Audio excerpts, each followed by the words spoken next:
Hello po mga kapatid. Magandang gabi, magandang umaga, magandang hapon. Ano man pong oras na nakakarating at makakarating sa inyo pong mga dako ang video po na ito, mga kapatid. Muli po pagbati ng pag-ibig, ng tunay na pag-ibig at ng katotohanan sa inyo pong lahat. To all our dear brothers and sisters in Christ all over the world. A greetings of true love and the truth to all of you. Yun po mga kapatid. Meron na namang manggagalaitin nito niyan kasi siguro bukas or the following day kung pwede ko nang masabi yung kasi meron pong marami pong nagme-message sa akin, nagcha-chat, and recently earlier this morning meron pong nag-message sa akin na gusto daw ako makausap, tapos sabi ko sino po siya, sabi kong ganyan doon sa kapatid na nag-introduce sa akin. Closet daw siya, malapit na daw siyang mag-exit. So sinend niya sa akin yung profile ng kapatid, and then sakto nag-message sa akin yung kapatid, and tinignan ko upon looking at the profile ng kapatid, nakita ko parang kilala ko to. So ayun na nga mga kapatid. So ayun po, manggagalaiti na naman itong si si Daniel Rason. And Daniel Rason, hanggang kailan ka magtatago dyan sa saya ng iyong asawa? Akala ko bang lalaki ka? Ba't di ka magpakalalaki ngayon, Daniel Rason? Chinat ko si Mama Mary. Sabi ko live tayo. Hintayin ko lang po siyang mag-online.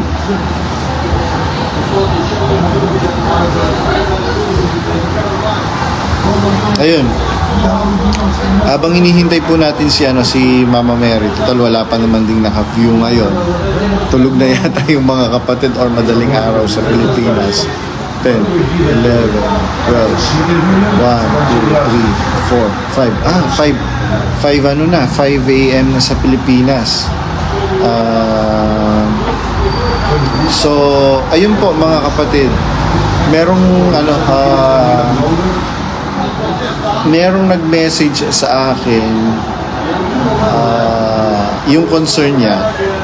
Sabi niya, brother, might as well ganito po yung gawin po ninyo when you make live videos. Sabi niya ganyan sa akin. And yung prerogative is with you pa rin po. Sabi ko, brother, matagal ko na pong ginagawa yan. Sabi ko ganyan. And nakita nyo naman po, hindi naman po ako atake lang ng atake. Pagka may umatake sa akin, I will just retaliate. I will just respond to people, to persons na umaatake sa akin. Yun po, kagaya nung ginawa ni Daniel Rason. Nung una ko pong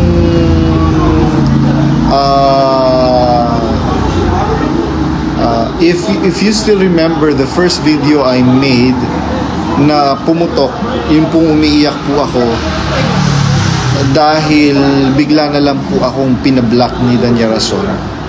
Pinagtatanggol ko pa siya noon during the earliest videos na ginawa ko. Pinagtatanggol ko pa po siya noon. Sinasabi ko pa nga sa mga video ko, mga kapatid, huwag po kayong matatakot sa mga KNP. Karapatan po ni Brad Daniel na malaman yung dapat niyang malaman upang makapangasiwa ng maayos. Until such a time, itong si Daniel Rason ay sinabi niya na wag ninyong sasalang-sangin, wag ninyong kukwestiyonin yung desisyon ng mga KNP ko. Sabi po ni Daniel Rason. So, ibig sabihin, meron siyang full knowledge and full accountability sa mga decision, sa mga sinasabi ng mga KNP po niya. So, doon na po nag-start, nagkasanga-sanga na po itong pag-expose ko. Actually, meron ngang mga kapatid. Alam mo ba, Brad Padong, sabing ganyan, kumukilala nila ako. Nung una, sinabi nila na ay block nyo na si Badong. So ako naman po as a faithful member, sumunod po ako. Not analyzing what is going on. Sabi niya ganyan, basta sumunod na lang po ako. Napapakinggan ko before yung mga video mo, and como sinabi ng nasa taas na i-block ka po. So, binlock po kita. Sabing ganyan nung kapatid na kausap ko. And then, as time goes by, meron po akong mga napansin na nakikita na mga irregularities na sa iglesia. Kagaya nga po ng bakit wala ng Bible exposition, bakit puro na lang concert, puro na lang collection, hindi na yung pananampalataya ng kapatid ang main concern ng iglesia. Tapos naalala ko, meron ka pong video, and then sinearch ko yung mga video mo at unti-unti kong pinanood at inanalyze. That is the time na nag-decide ako na parang meron na nga something. Doon na po ako nagka-interest na subaybayan lahat ng mga video mo, sabi nung kapatid. And then ayun na nga po, mga kapatid, doon na ako nag-decide, sabi nung kapatid, doon na ako nag-decide na hindi na ako mag-e-exit na ako, sabi nung kapatid na kausap ko. Tapos sabing ganyan, maraming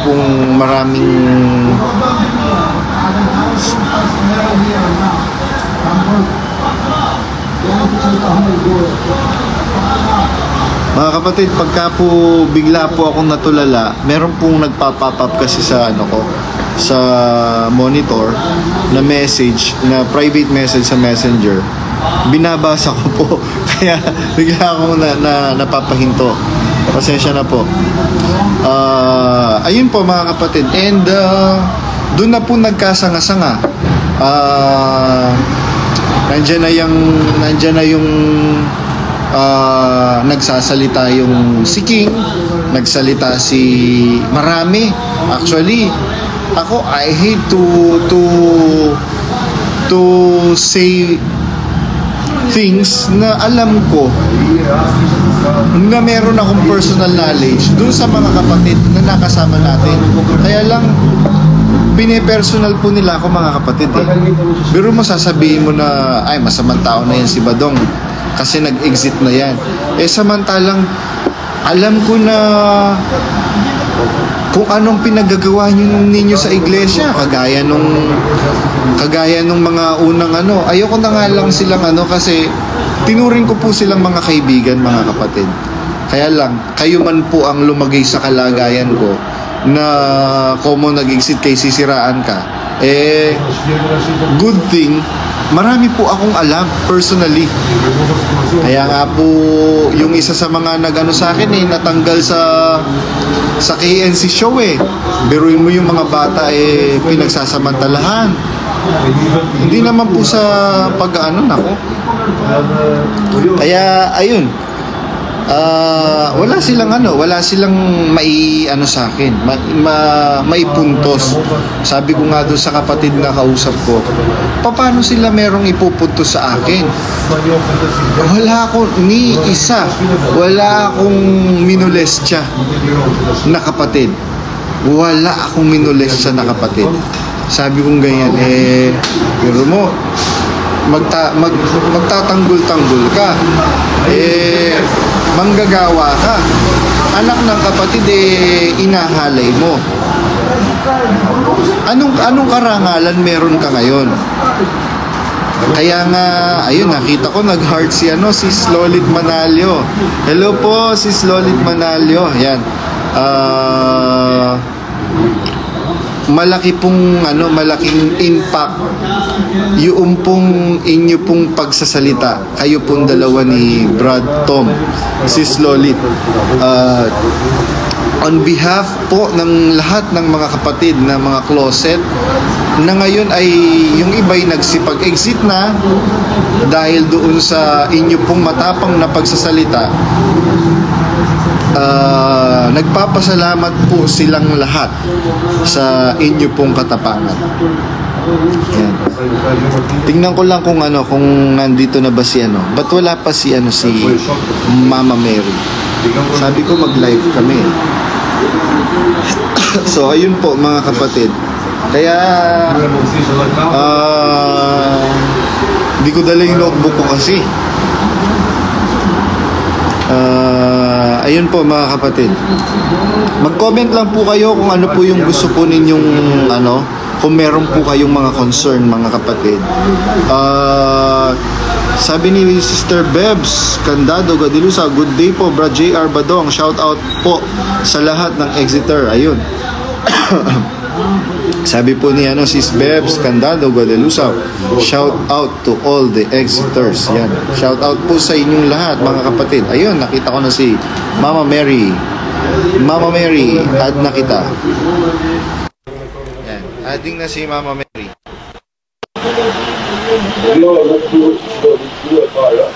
Yan mga kapatid. Tingnan ko lang po kung makakakit si Mama Mary kasi hindi ko alam kung anong problema, bakit hindi makaakyat yung mga guest natin. So going back po mga kapatid, marami na po ngayong mga kapatid na dismayado po talaga.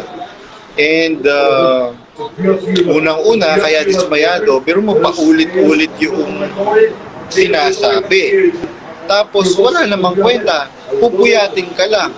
Tapos magkakaroon, sabi ni Sister Lolit Manalio, salamat sa Diyos, Brad Badong. Ingatan po ng Panginoon, tuloy lang po tayo.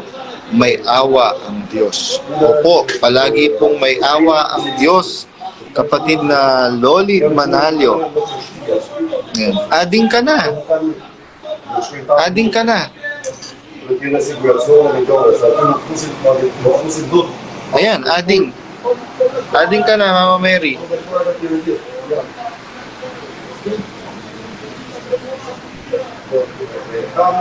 Ayan, tayin lang po natin si Mama Mary.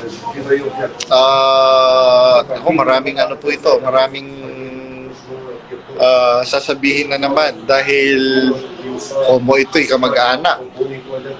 First cousin.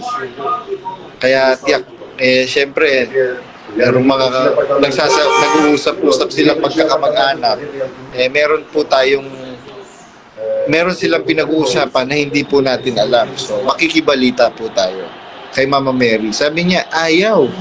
Ayan ading ka na, mo lang, accept mo lang.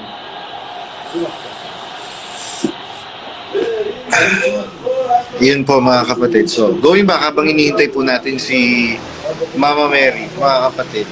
So, meron kasing mga nagtatanong, Brad Badong, bakit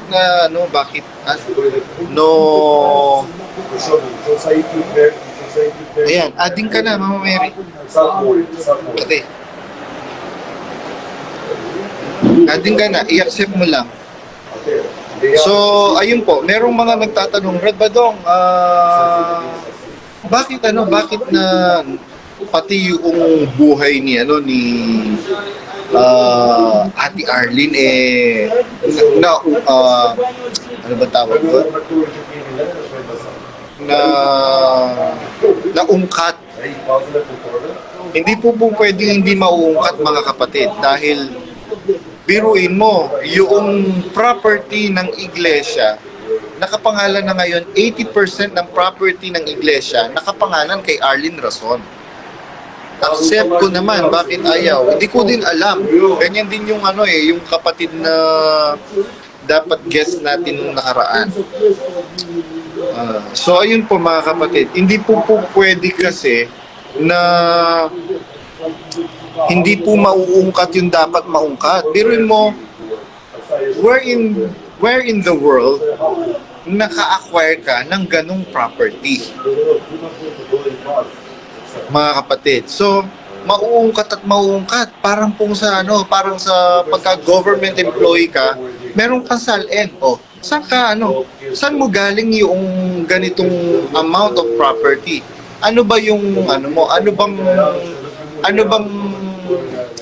pinagkakaabalahan mo sa buhay? Ganun po 'yon, mga kapatid. Kaya huwag po kayong magpapadala doon sa mga ano-ano sa tabi-tabi, mga kapatid. Tandaan niyo po, mga kapatid, focus po tayo doon sa ating kalaban. At ang ating pong kalaban, yung pong nagpapakilalang Diyos na si Daniel Rason. Paano po natin nasabing nagpapakilala sa Diyos? Biruin mo, noong buhay si Brother Eli, maliwanag na isa sa mga binabaka natin yung mga paggawa ng mga rebulto. Biro mo, tinutuligsa mo yung mga Katoliko na gumagawa sila ng rebulto, sinasamba nila, pinuprosesyon nila. Anong ginawa mo, Daniel Rason? Biro mo, mas matindi nga yung mas matinding kalapastanganan nga, mas matinding blasphemy nga sa Diyos yung ginawa mo. Bakit? Biro mo, fiesta ng Diyos? Ang pinrosesyon rebulto mo? Hindi ba yun? Hindi ba blasphemy? Matinding blasphemy yun? Siguro kung buhay si Moises, baka ibinalibag sa yung 2 tabletas na bato na sulat kamay ng Diyos. Ngayon, tapos instead na ang awitan ay ang Diyos, pero mo, papayagan mo yung kapatiran na alayan ka ng awit, mahal na kuya. What's the logic?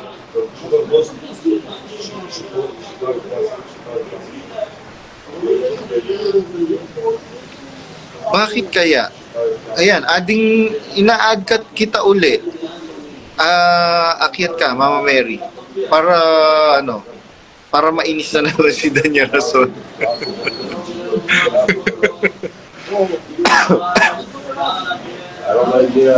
So, ayun, mga kapatid. Tuloy lang po tayo. I-follow nyo po, mga kapatid, yung pong mga post ni Rational Viewpoint, ni Rosa, ni Post MCGI Society, para maging updated po kayo sa mga pangyayari ngayon. Click ko, ayaw, sabi ni Mama Mary. Try mo kasi adding ka naman Or baka dapat kong i-update yung aking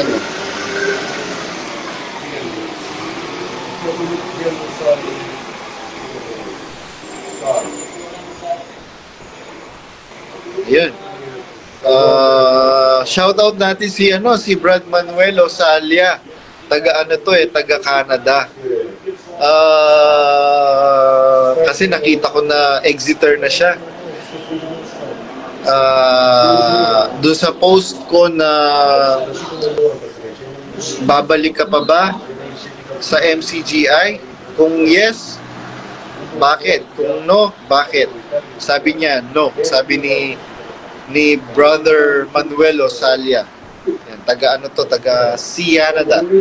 And nandito rin nanonood si brother ba to or sister Persimon.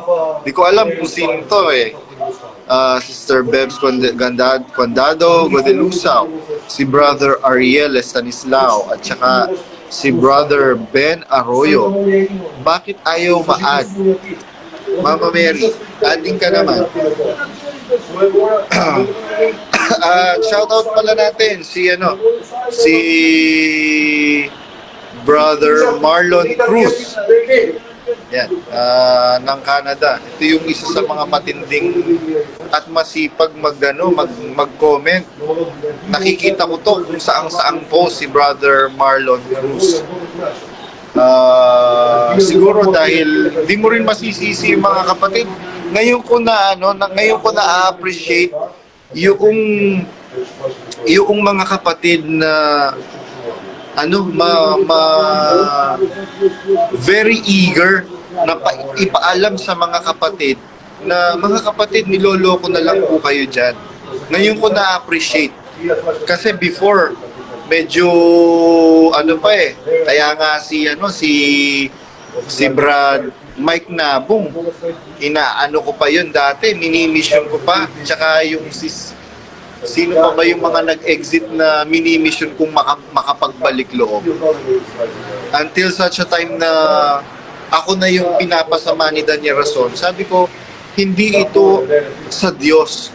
Kasi kung sa Diyos ito, sila na nga ang merong mali. Sila pa itong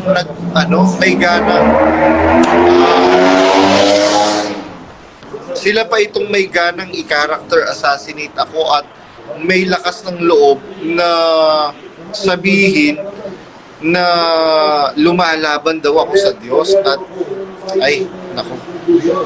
yun po kasi yung naging notion po nila eh, at yun yung naging pang-brainwash po nila sa kapatiran. Pagka lumaban ka kay Daniel Rason, lumalaban ka sa Diyos. Mga kapatid, malaki po ang difference nun, mga kapatid. Bakit? Ang nilalabanan po natin kay Daniel Rason, yung pong maling aral at katuruan na itinuturo niya sa kapatiran. Napakarami po, mga kapatid, ng mga maling aral at katuruan na itinuturo niya sa kapatiran. Biruin mo, saan ka nakakita na debating walang kibuan? Saan ka nakakita ng ayunong may kainan? Samantalang nung nag-ayuno si Moises, hindi siya kumain at uminom. Nung nag-ayuno ang Panginoong Jesucristo, hindi rin siya kumain at uminom. Kaya nga tinutokso siya ni Satanas kung ikaw ang anak ng Diyos, gawin mong tinapay ang batong ito. Sabi ng Panginoong Jesucristo, nasusulat, hindi lamang sa tinapay na bubuhay ang tao, kundi sa bawat salitang lumalabas sa bibig ng Diyos. So, ito pong si Daniel Rason, mga kapatid, marami pong mga turong labag sa aral ng Biblia. Kaya nga itong si Daniel Rason, malaki itong pananagutan. Malaki ang kanyang sasagutin sa araw ng paghukom. Bakit? Biruin mo, ang sabi ng Biblia, huwag kang magdadagdag. Kahit isang pudlit, huwag kang magbabawas. Itong si Daniel Rason, hindi lang kudlit ang binawasan at idinagdag. Yung buong tot ng nakasulat sa isang talata, binabago niya, mga kapatid. Maliwanag na sabi ni Apostol San Pablo, datapwat kahimat kami o isang anghel mula sa langit, ang mangaral ng ibang ebanghelyo ay matakwil. Tapos kamukat-mukat mo, hindi daw kasali si San Pablo kasi siya ang nagsulat. Saint Paul, in his humility, isinama po niya yung kanyang sarili. Mga kapatid, como itong si Daniel Rason, mga kapatid, hindi na po niya kayang i-defend yung nagpatong-patong na mali discrepancies, irregularities, at mga abang tawag dito, mga karimari-maring nagawain na ginagawa within the royal family, kaya siya nag-iimbento na lang ng turo na wala naman po sa Biblia. Sabi nga nung mga kapatid, brother, alam niyo po ba sa lokal po namin napakarami pong closet. Kaya lang po, kaya hindi pa po sila makaalis dahil yung pong ganito, marami po silang kinoconsider. Alam niyo po mga kapatid, buhay niyo po yan. Tandaan niyo po, meron po tayong kani-kanyang relihiyon na pinanggalingan bago po tayo naanib sa iglesia na yan. Nung pong iniwanan po natin yung ating pong mga kani-kanyang reliyong pinanggalingan, wala po tayong narinig na masama. Actually, yung mga kasamahan ko sa Catholic, yung mga CWL, yung pong tinatawag nilang manang ng simbahan, Catholic Women's League po ang ibig sabihin ng CWL. Yung mga kasamahan po naming commentators and lectors, yung mga kasamahan ko pong sakristan, wala po akong narinig na na masama coming from them. Nung pong na umanib po ako sa ang dating daan.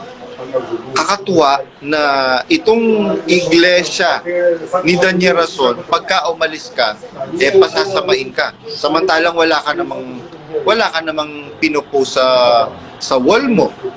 Doon nga doon nga na-trigger itong si Brad Gilby Arandela ng Saskatoon, Canada. Sabi ni Brother Romeo Valdez, magandang umaga sa iyo, Kabsat, nga badong sa ating lahat dito. Ilocano itong maayong adlaw. Tama ba? Maayong adlaw. Bisaya yata yun. Sabi ni Brother MJ Castro Mabasa, shout out po bro, Exeter watching from USA. Yon. Sabi ni Brother MJ Castro Mabasa. And ayun, mga kapatid, ngayon si Daniel Rason, nakita nyo naman yung post ni King Kong. Biruin mo, coming from you na nakulong,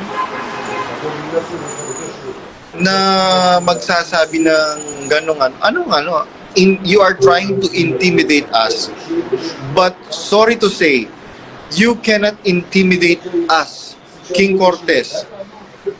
Mukha mo pa lang, hindi na nakaka-intimidate. Dahil sabi nga ng amo mo na si Daniel Rason, tsura mo. Yan. Ako ba ang nagsabi noon? Pero mo, hinahamak-hamak ako ni Daniel Rason. Tignan mo ngayon yung mukha mo, Daniel Rason. Wala pang wala pang derma-derma to. Pero, tignan mo naman, Daniel Rason. Diba? Ikaw, sagana sa derma, sagana pa sa botox. Anong itsura mo ngayon, Daniel Rason? Kasi wala kang kapayapaan. Sabi ng Biblia, siyang nagtatakip ng pagsalangsa ay hindi giginhawa. Kaya tignan mo, wala kang kaginawang nararamdaman sa buhay mo. Kasi nga, pinagtatakpan mo yung kasamaan. Alam mo naman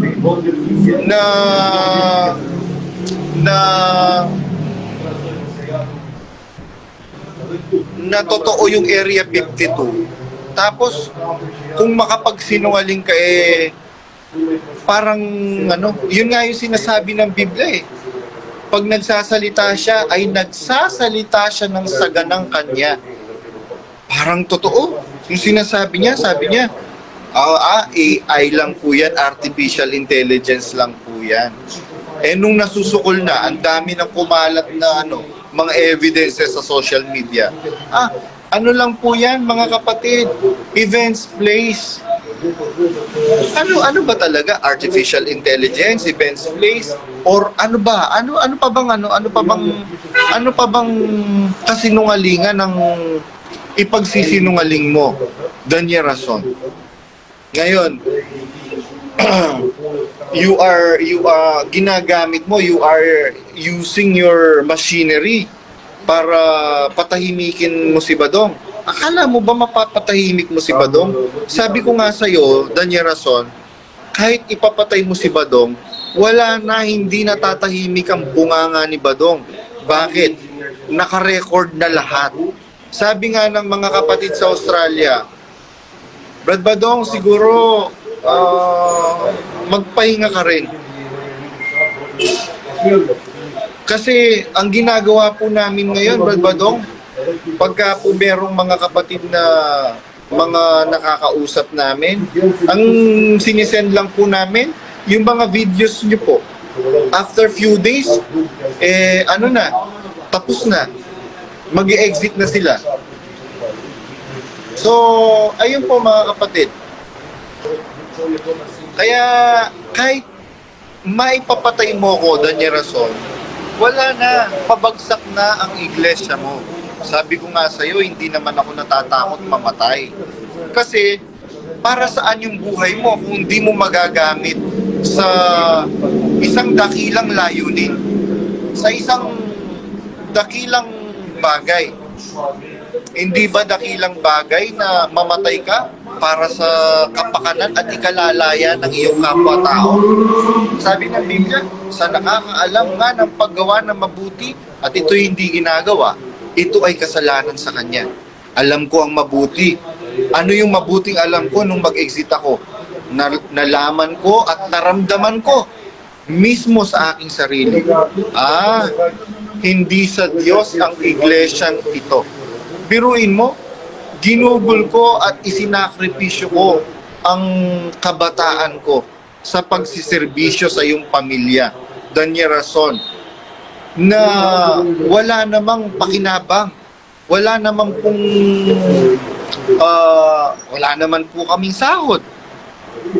Meron kaming allowance, magkano lang ang allowance namin? Pero mo, nag-umpisa akong binigyan ng allowance 150 pesos. That was 2001. Tapos, naging 300, naging 500. Matagal po yung nun. Yung sequence nun, bago po naging 1.5. At pagka 1.5, naku, katakot-takot na mga masasakit na salitang hindi mo po masisikmura, mga kapatid. Kaya sabi ko, hindi ito sa Diyos, itong samahan na ito. Ngayon, mga kapatid, merong mga kapatid na nag-message sa akin, Brad Badong, nag-exit na kami. Ilan na yung mga milyonaryong mga kapatid na nag-exit, na nag-message sa akin.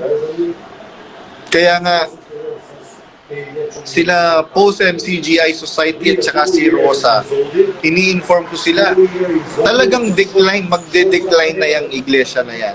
Bakit? Biruin mo, saan ka makakakita ng iglesia na ang pinag-uusapan ay puro pera? Mabuti pa sa Katoliko. Maghulog ka o hindi ka maghulog doon sa nila, yung sa offering, yung pong itinatapat sa mga nagsisimba, wala kang maririnig. Itong sa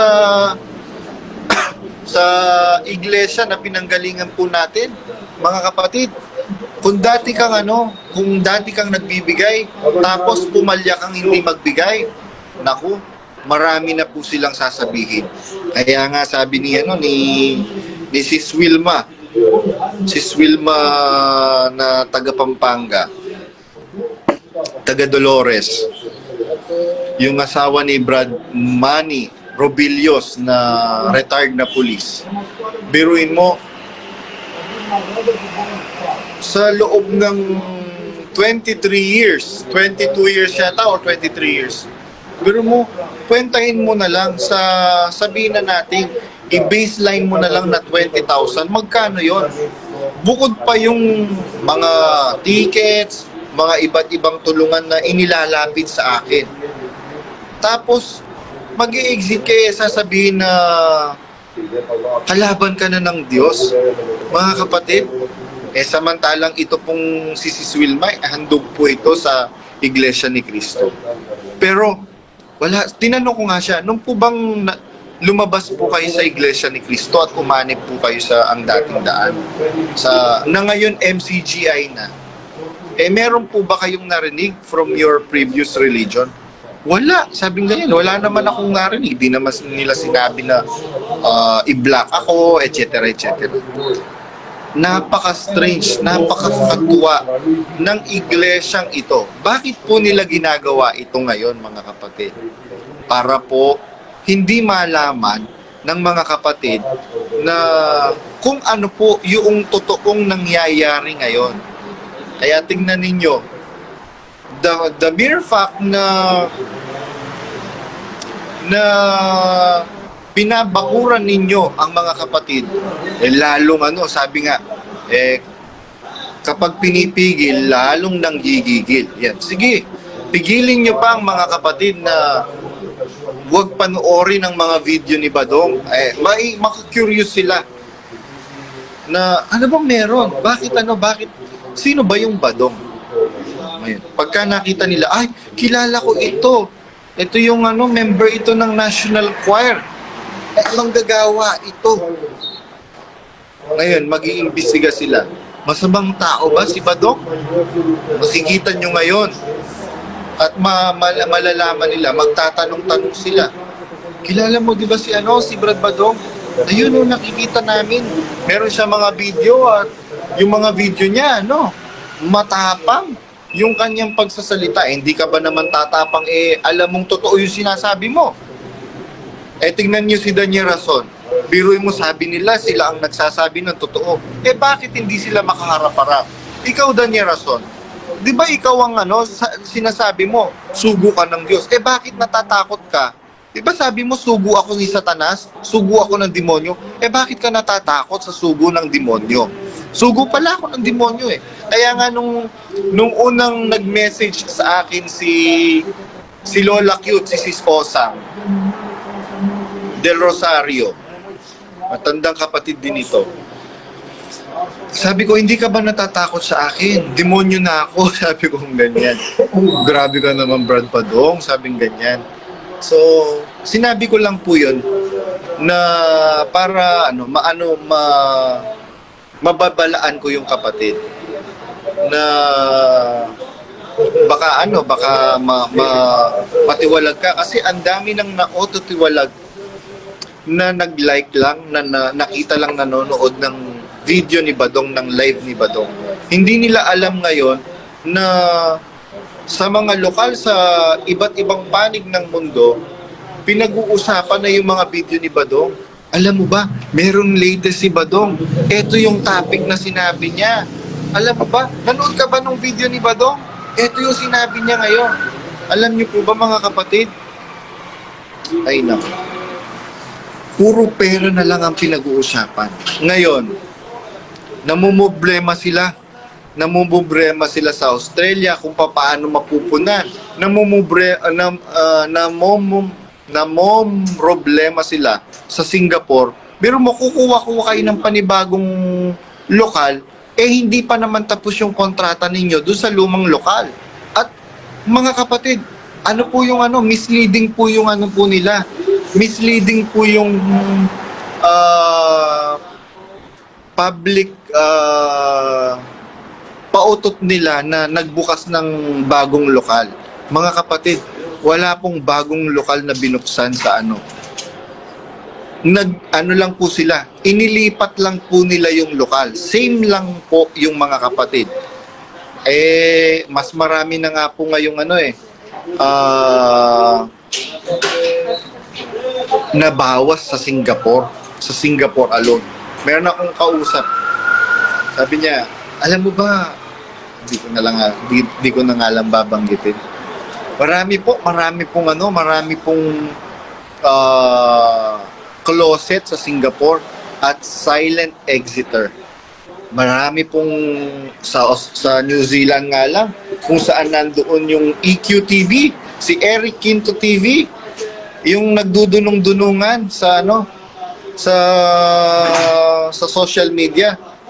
Sa mismong New Zealand, ang daming mga exiter. Nag-message sa akin yung mga kapatid, Brad Badong, exit na po kaming pamilya. Tapos after ilang araw, 2 days lang yata, meron na naman nag-message sa akin, Brad Badong, exit na po kaming pamilya. Yun po ba ano bang tawag dito? Ikinatutuwa po namin dahil nababawasan po ang miyembro ni Danya Rason. Ikinatutuwa po ng aming kalooban po yun, mga kapatid, dahil nakakalaya po ang mga kapatid. Nakakalaya po kayo. Kaya nga po, hindi po kami tumitigil ng pag-expose. Kasi para maintindihan ninyo, mga kapatid, wala po kaming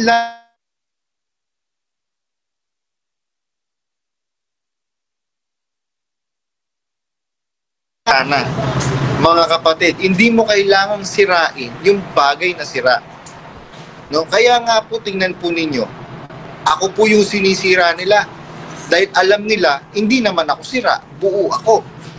Tingnan nyo po kung ano-anong iniimbentong kasamaan sa akin, ni Danya Rason. Nandyan na yung, ganyan yan, ganito yan. Napapatunayan po ba nila? Wala. Pero ako, mapapatunayan ko lahat ng sinasabi ko. Bakit? Pero mo, member ako ng National Choir. Mahirap na lang magsalita. Noong miyembro po ako ng National Choir, walang bautismo na hindi po ako nag-ayuno. Tapos itong mga kasamaan mo sa National Choir, nagchuchuk-tsakan pala. Walang hiya. Tapos sila ngayon yung mabuti. Kung ganyan yung mabuti, sana all mabuti. Kaya sabi nga nung isang kapatid na kaibigan ko, basta ako mag-i-stay muna ako dito, sabi niya, mag-o-observe ako. Hindi ko naman kiniklaim na banal ako. Sabing ganyan nung kapatid na kaibigan ko. So, bahala sila kung anong gawin nila sa nila. Basta ako dadalo. Kung meron akong maiaabuloy, mag-aabuloy ako. Kung wala akong maiaabuloy, huwag nila akong pipilitin. Sabi nung isang kaibigan kong kapatid.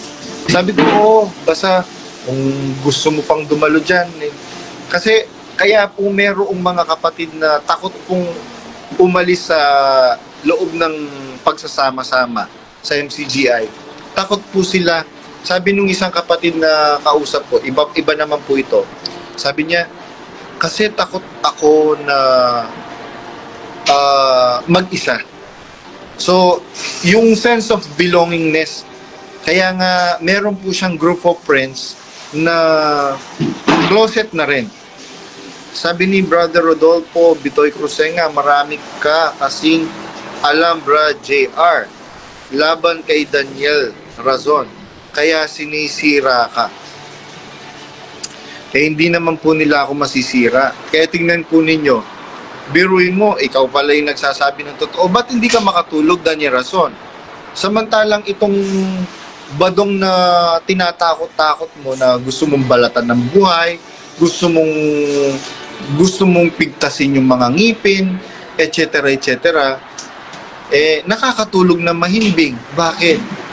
Sabi ng Biblia, huwag kayong mga balisa sa anumang bagay, kundi sa pamamagitan ng panalangin at daing na may pagpapasalamat ay inyong ipakilala ang inyong mga kahilingan sa Diyos.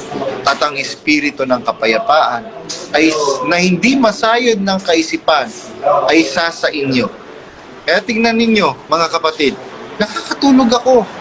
Hindi ako balisa. Sabi ng Biblia, sabi ng Panginoong Jesucristo huwag kayong mga balisa sa anumang bagay, kundi sa pamamagitan ng panalangin at daing na may pagpapasalamat, inyong ipakilala ang inyong mga kahilingan sa Diyos. Kaya nakakatulog kami ng mahimbing. Si Mama Mary, kahit marami na ring death threat sa kanya, hindi naman siya takot. Biro nyo po, pinsang buo yan ni Daniel Rason, pero ang tapang niyang mag-expose. Biruin mo, para i-expose mo, sabihin mo na niloloko lang kayo ng pinsan ko. Hindi po ba dati si Brad Ellie, sinasabi niya sa atin, mga kapatid, yung kamag-anak ni Kibuloy, miyembro po natin. Tingnan po ninyo, mga kapatid, sasabihin ko the same thing na sinabi, the same thought na sinabi ni Brother Ellie nung buhay po siya. Mga kapatid, ito po si Myra Rason. Pinsang buo po ito ni Daniel Rason. Mga kapatid, apelido pa lang, hindi mo na maitatanging kamag-anak ni Daniel Rason Exit po ito, exiter po siya. At hindi lang po itong Rason na ito ang bukas makalawa, nagpapatay na sila ng ilaw. Bukas makalawa na po ito, madadagdagan pa po yung Rason na makakasama pa po natin na magsasalita. Kaya ano pong ikakatakot natin? Kung nagsasabi tayo ng totoo, anong ikakatakot natin? Kaya nga, inahamon ko ngayon meron akong pinost, yung kay Jane Angeles. Jane Angeles, patunay, kaya mo bang tindigan niyang kaya mo bang tindigan yung sinasabi mo na naninira lang ako? Pero ako kaya kong tindigan na mahirap na lang magsalita for now. Sabi ni may Otlum, anong Otlum? Sabi ni Chester Morris, MJ Kaso Mabasa, saan ka po dito sa USA? Yeah. Are you going to close, my friend? Okay. No. Okay. Close? Okay. Close na daw po. Sige po, mga kapatid, magsasara na po itong kapihan. Hanggang dyan na lang po muna. Ay, sige, lalabas ako. Doon ako sa labas. Nasa loob kasi ako ng coffee shop. Yan, dito na lang ako. Wala lang ilaw.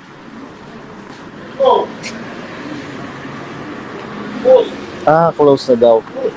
Can sit here? Okay. Ayun, mga kapatid, hanggang dyan na lang po muna at kailangan ko na pong umalis, mga kapatid. Ingatan nawa po tayong lahat ng Panginoon. Bye-bye po.